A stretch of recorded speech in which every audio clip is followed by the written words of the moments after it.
Rianti ini memang ada-ada aja. Terkadang benci banget sama Mutiara, tapi terkadang juga ada rasa cinta dan ada rasa kasihan, serta rasa menyesal karena telah menyakiti Mutiara. Saking uniknya ini manusia, bener-bener nano perasaan yang ditumpahkan Rianti kepada Mutiara. Yap, jadi ada hal yang unik. Rianti ini nggak suka ketika Aditya ini memberikan uang belasan juta rupiah untuk biaya tes DNA bagi Mutiara, teman-teman. Tapi tentu saja Aditya pun melakukan semua ini bukan tanpa alasan. Karena bagaimanapun juga selain ikatan batin ya antara Aditya maupun juga Mutiara, Aditya nggak mau ketika nanti Mutiara pergi dengan lelaki tersebut, ternyata lelaki tersebut si Firman palsu alias Kevin ini ternyata bukan ayah kandung dari Mutiara. Gimana nanti nasib dari Mutiara? Aditya kepikiran, Aditya pun juga nggak mau terlibat dalam masalah hukum dan lain sebagainya macamnya, sehingga pada akhirnya Aditya pun memutuskan ya udah kita bantu aja, kita support aja Mutiara. Kan kasihan dong kalau Mutiara dibiarin kayak gini. Masa disuruh pergi aja gitu aja. Bahkan Nunu sampai beresin bajunya Mutiara. Emang dasar nih Mbak Nunu nih ngeselin banget teman-teman ya, selalu aja benci kepada Mutiara. Nah, karena intinya Aditya pun menjelaskan kepada Rianti kalau ia yang membiayai semuanya. Karena bukan biaya dari Rianti, jadi Rianti nggak usah banyak omong, diam aja kamu, diam. Bahkan di sini pun juga Aditya benar-benar ibaratnya bikin Rianti tuh nggak berkutik karena Aditya yang selalu membela Mutiara. Wah ini sih seneng banget, terharu banget.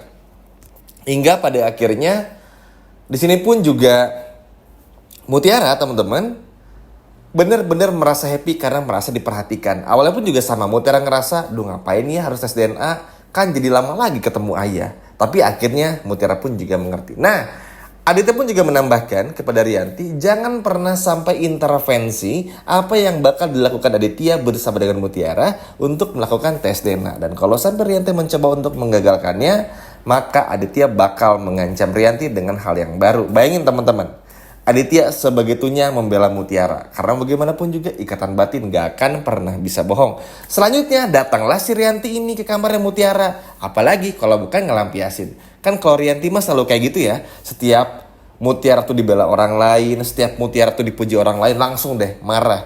Emang nih orang-orang iri dengki ini memang tempatnya di neraka ya teman-teman. Karena sama sekali gak pernah bisa lihat Mutiara tuh hidupnya tenang.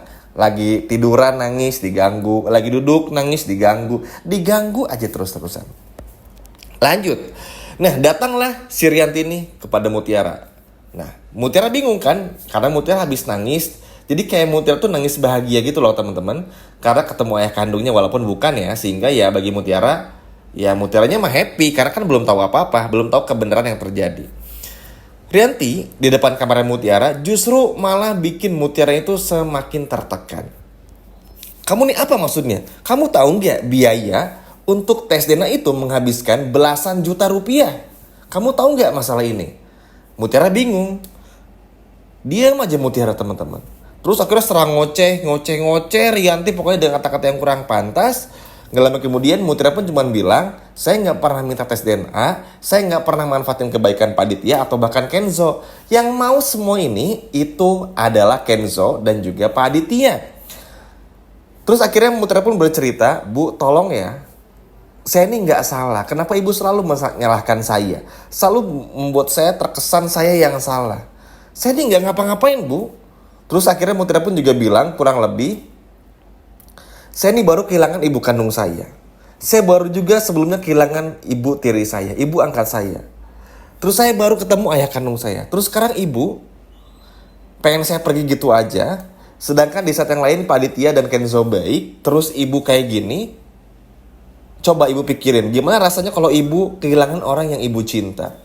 Wah jadi dalam teman-teman perkataan dari Mutiara. Pokoknya tuh kayak bener-bener ditekan banget lah. Sehingga pada akhirnya Rianti nggak bisa berkata apa-apa, literally nggak bisa ngomong apa-apa.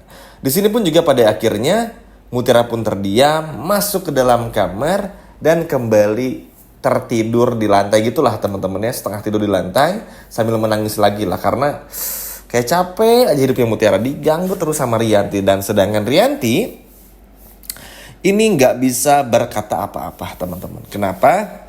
Karena akhirnya berkat omongan Mutiara membuat Rianti jadi ingat sama Mutiara kecil. Yap, Bahkan Mutiara pun juga berkata, sorry maksudnya Rianti berkata dalam hatinya, Mutiara kamu nggak tahu. Kalau saya pun juga kehilangan orang yang saya sayang, yaitu anak perempuan saya. Bahkan dalam sepi, dalam hening, saya selalu mendoakannya dan mengharapkan ia bisa kembali. Dan bayangin ya teman-teman, Rianti merasakan semua ini kalau ia punya anak perempuan, dan yang tahu cuman Rianti doang. Sejahat ini nih manusia jahat yang satu ini teman-teman.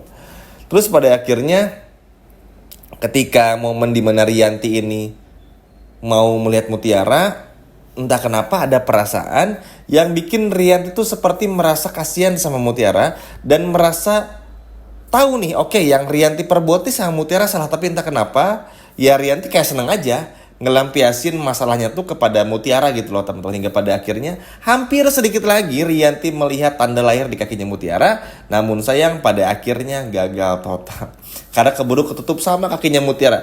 Aduh, ini gemes banget ya teman-teman adegan ini. Tapi semoga aja hal ini pun juga tidak menghentikan bagaimana usaha terus dari Rianti maupun juga Mutiara untuk sama-sama berdoa dipertemukan kembali dengan kebenaran. Jangan sampai karena Mutiara lihat si Kevin alias Firman Aditya palsu di episode tadi membuat Mutiara percaya gitu aja kalau ibu kandungnya meninggal dan dia itu adalah ayah kandung dari Mutiara itu sendiri. Jangan sampai, karena kasihan juga.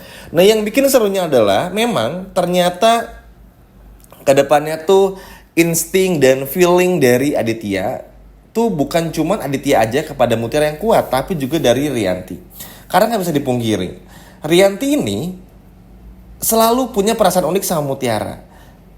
Ketika setiap marahin Mutiara, Rianti balik ke kamar, kenapa seperti punya rasa bersalah. Walaupun Rianti tahu nih Rianti salah udah bikin kayak gitu, tapi Rianti punya sisi puasnya juga, tapi ada rasa bersalahnya. Seperti yang menjelaskan di awal video.